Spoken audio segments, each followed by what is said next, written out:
we were pursuing diving until this one case in 2019, north of Winnipeg.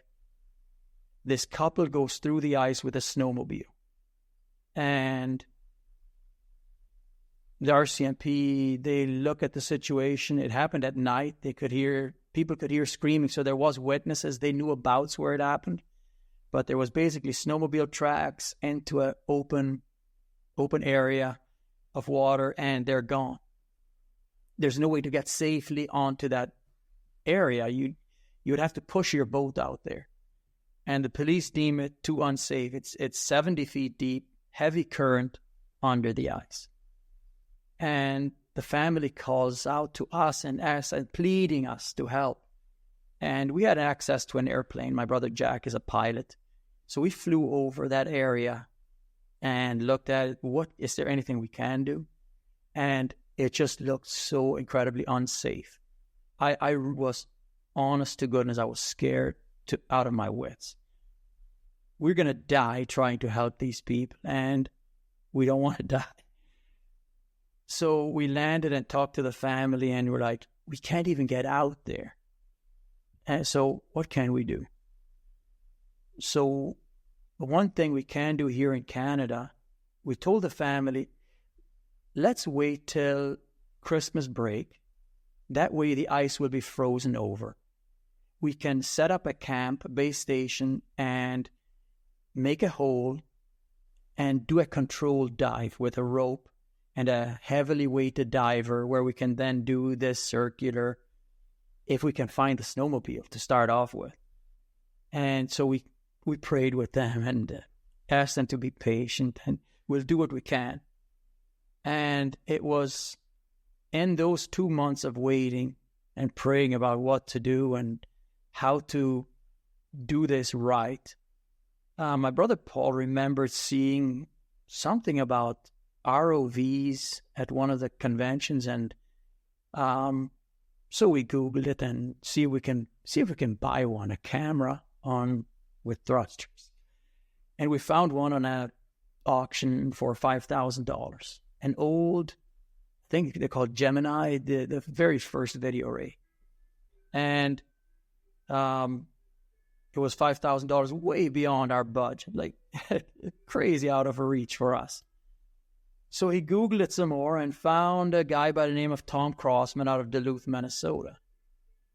And he called him and asked him for advice if he recommends this model, if he's familiar with it. And Tom says, it's a piece of crap. Don't touch it. All it is a thruster with camera. You have no control, really. It's useless. Don't buy it. Don't waste your money. What you need is something like I have. I have what is called the VideoRay Pro 4, and I do body recoveries all the time. We're like, what? And we're like, really? Oh, I've done dozens, he says. And we told him about our situation here, and he says, if you pay for my gas, I'll come up and help you do this search. And that's like an answer to prayer. Are you serious? So we get Tom up, and we spend 5 days searching. I had to first of all find that snowmobile because the cops had lost the coordinates.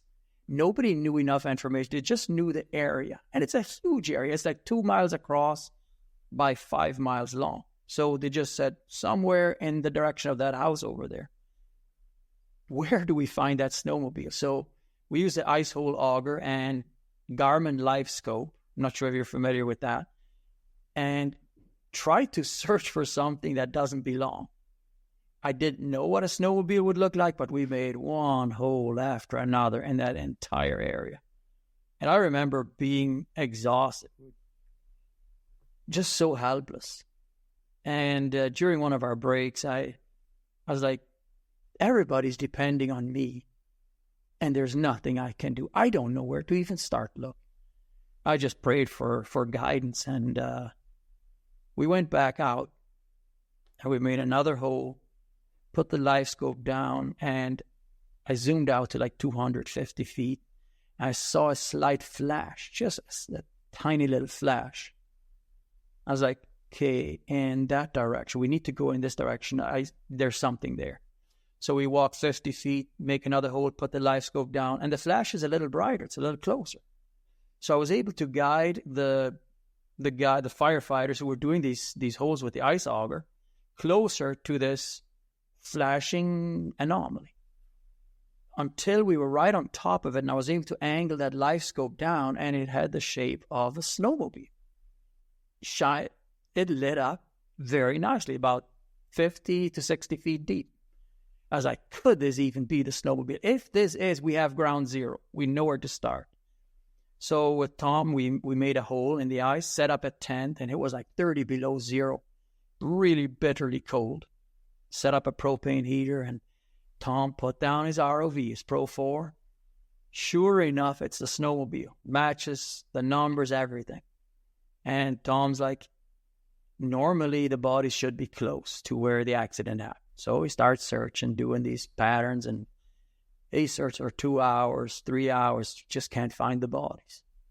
And so we decide to expand from there downstream, and I used Google Earth and handheld GPS to pre-plan our holes. So Tom showed me how far his tether reaches, about 100 meters. So the circle that we could reach, his first run will go straight north, 0 degrees. He'll go out with the ROV. If he can't find anything, he'll pull it back to the center, go 45, 90 degrees. Work your way around that hole. So I pre-planned the holes downstream. We did 20 of those holes. It take about 3 hours each. We worked for 4 days, just systematically moving downstream, and we'd almost given up hope when he comes upon one of the bodies and finds it and is able to grab on with the ROV, and we're able to recover the body through the hole in the ice. We couldn't believe it. This is a safe way to do it. If you're meticulous and you run your patterns properly, we can actually find where the victims are not and work your way downstream. So we stayed an extra day, and at just 20 minutes before quitting time, sun has gone down and we have to pull out the next day. Tom has maxed out his time. He has to fly to Alaska. Just before, like the last hole, he finds the second body. And we're able to recover that body. And you can imagine for us the game-changing effect that had.